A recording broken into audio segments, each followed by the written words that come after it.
संसारमा बाँच्ने तरिका भनेको अपन्नक अवस्थामा यथार्थलाई चाहिँ जान्नु। यथार्थ भनेको रियल टाइम रियल अवस्थालाई जान्नु। त्यो जानेर बाँच्ने मान्छे वर्तमानलाई जस्ताको तस्तै होसपूर्वक बोधपूर्वक बाँच्ने मान्छेलाई कसैले पनि हानि पुर्याउन सक्दैन। अनि जो मान्छे वर्तमानलाई बुझ्दैन, अपन्नक अर्थात् यथार्थलाई बुझ्दैन, त्यो मान्छे जहिले पनि अरूद्वारा पीडित हुन्छन्, अरूद्वारा मारिन्छन्, अरूद्वारा लुटिन्छन्, जो यथार्थलाई बुझ्दैनन्। अब यसलाई आधुनिक रूपमा व्याख्या गर्दाखेरि देयर आर 3 फ्याक्टर्स। फर्स्ट कुरा के त भन्नाले observation, the art of observation. Art of observation, किनकि जो मान्छे यथार्थमा बाँच्दैन, जो मान्छे विचारले सञ्चालित हुन्छ नि, त्यो मान्छेको सारा ध्यान नै खाली एउटा चिजमा टिकेको हुन्छ। जसरी भए पनि म जाउँ, व्यापार गरौँ, पैसा लिएर आउँ, जसरी भए पनि छिटो पुगौँ, पैसा लिएर आउँ। उसको सारा ध्यान चाहिँ कहाँ हुन्छ त? पैसा पैसा पैसामा मात्रै हुन्छ। अनि पैसो भनेको त अहिले छैन हातमा, गएर व्यापार गर्ने अनि पैसा पछि आउने कुरा हो। भविष्यमा गएर उसको ध्यान टिक्छ। जसको ध्यान भविष्यमा गएर टिकिरहन्छ नि, त्यसले वर्तमानमा के भइरहेको थाहा नै हुँदैन। पोइन्ट टु बी नोटेड, किनकि हाम्रो दिमागले एक समयमा 2 कुरा डिटेक्ट गर्दैन। यो कुरा बुझ्नुहोस्, कि तपाईँले वर्तमानलाई हेर्नुहुन्छ कि तपाईँले भविष्यलाई हेर्नुहुन्छ। तपाईँको ध्यान वर्तमानमा बोधपूर्वक भइरहँदा भविष्य ओझेलमा पर्छ, भूतकाल ओझेलमा पर्छ। तर तपाईँ भूतकालका कुरा, उसले गाली गर्यो, उसले पेल्यो, उसले ठग्यो, उसले लुट्यो, मलाई पिट्यो भन्ने कुरामा ध्यान जानासाथ फेरि वर्तमान के भइरहेको थाहा नै हुँदैन। हो होइन यो कुरा? तपाईँको ध्यान कि भूतमा टिक्छ अनि वर्तमान बिर्सिन्छ, कि भविष्यमा टिक्छ वर्तमान बिर्सिन्छ, कि वर्तमानमा टिक्छ भूत र भविष्य बिर्सिन्छ, राइट? किनकि यो दिमागको संरचना नै त्यही हो, यसको स्वभावै त्यही हो। तपाईँको दिमाग यदि वर्तमानमा आएन भने त्यो भविष्य र भूतकालमा जान्छ, त्यहाँ गयो भने वर्तमानमा के भइरहेको थाहा नै हुँदैन। जसको ध्यान भविष्यमा जान्छ उसले वर्तमानमा केही पनि देख्दैन।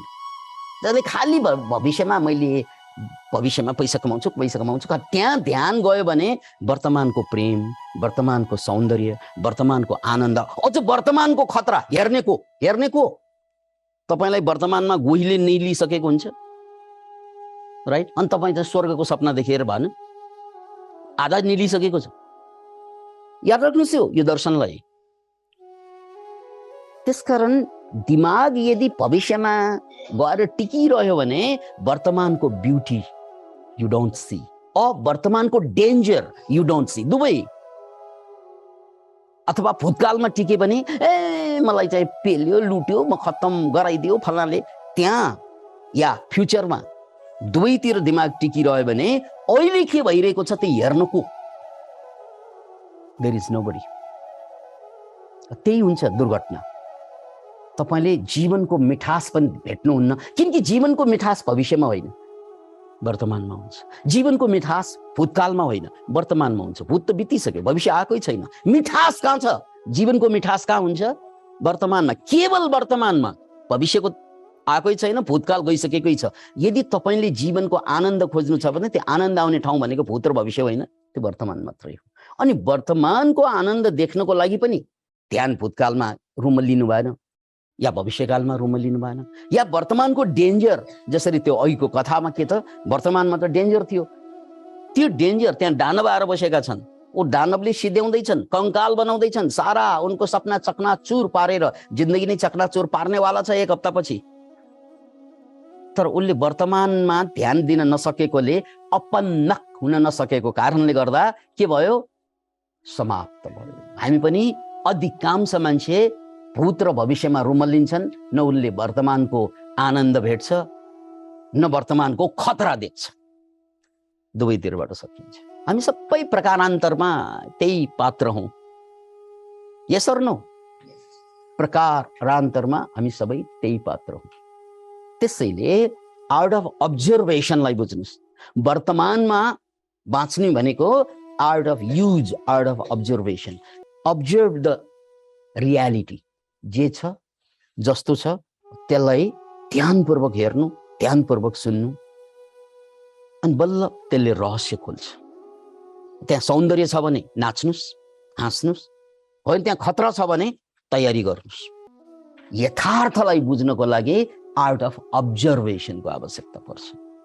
त्यही हो कावा ध्यानमा हामीले अवेरनेसको जुन प्र्याक्टिस गर्छौँ त्यो आर्ट अफ अब्जर्भेसन नै हो। त्यो त्यसले तपाईँलाई चनाखो बनाइदिन्छ, भविष्यको खतरा पनि देखाइदिन्छ र वर्तमानको आनन्द पनि रहस्योद्घाटन गराइदिन्छ। Art of observation. अर्को पोइन्ट छ आर्ट अफ लिसनिङ। कसैले केही कुरा भन्दाखेरि जुन ध्यानपूर्वक सुन भन्ने मान्छेले शब्द त मिठै प्रयोग गर्ला, तर त्यसको आशय उसको बडी ल्याङ्ग्वेजले बताइरहेको हुन्छ। त्यसकारण आर्ट अफ लिसनिङ, उनलाई आफ्नो विचार नलादिकन उनले के भन्न खोजेको, अझ के लुकाउनु खोजेको त्यो पनि बुझ्नलाई सुन्दाखेरि कुनै विचार नगरिकन, तर्क नगरिकन मात्र सुन्नु। किनकि तर्क र विचार गर्यो भने के गरिन्छ, के हुन्छ, आफ्नै विचारमा हामी अल्मलिन्छौँ, हामी आफ्नै विचारमा जेलिरहेका हुन्छौँ। उसले के भन्ने हो भनेर गइसकेको हुन्छ, आधाउधी बुझे जस्तो हुन्छ। तर केही विचार नगरिकन केवल सुनिन्छ, त्यो बेला उनले भन्न खोजेको कुरा मात्र होइन, लुकाउनु खोजेको कुरा पनि प्रष्ट हुँदै जान्छ। आर्ट अफ लिसनिङ दोस्रो कुरा। तेस्रो कुरा art of questioning. Art of क्वेश्चनिङ, यो बाँच्ने, वर्तमानमा बाँच्ने तरिका यो हो। आर्ट अफ क्वेश्चनिङ, रिजनिङ भनिन्छ। म्याप अफ कन्सियसनेसलाई कन्सल्ट गर्ने हो भने रिजनिङ भनेको सफल मान्छेले प्रयोग गर्ने 400 नम्बर छ। 200 नम्बर भए सफल हुन्छ, रिजनिङमा जाँदाखेरि हामीले 400 नम्बर प्राप्त गर्छौँ। त्यो भनेको के त, हामी अलरेडी सफल भइसक्यौँ। त्यसका रिजनिङ अर्थात् art of questioning, art of listening, art of observation र आर्ट अफ क्वेश्चनिङ। यी 3 कुरालाई यदि जोड्ने हो भने हामी यथार्थको रहस्य उद्घाटन हुन्छ। अहिले जे भइरहेको छ, खतरा भइरहेको छ कि जसरी एकजना मान्छे मारियो, उसले खतरा भाप्न सकेन, त्यही घटना, सेम घटना अर्को पात्र बोधिसत्वलाई पनि दोहोरिएको हो, तर त्यसबाट उनी बचे। किनभने उनले आर्ट अफ लिसनिङ प्रयोग गरे, आर्ट अफ अब्जर्भेसन प्रयोग गरे र आर्ट अफ क्वेश्चनिङ प्रयोग गरे। यो 3 कुरा साथ लिएर बाँच्ने मान्छेहरू मात्रै वर्तमानको ब्युटी देख्न सक्छ, वर्तमानमा भएको खतरालाई नाप्न सक्छ र ऊ बच्न सक्छ।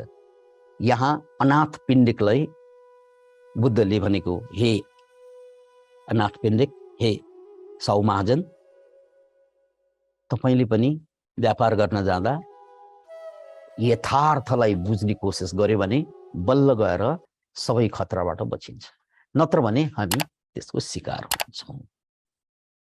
अब पालो हाम्रो। जय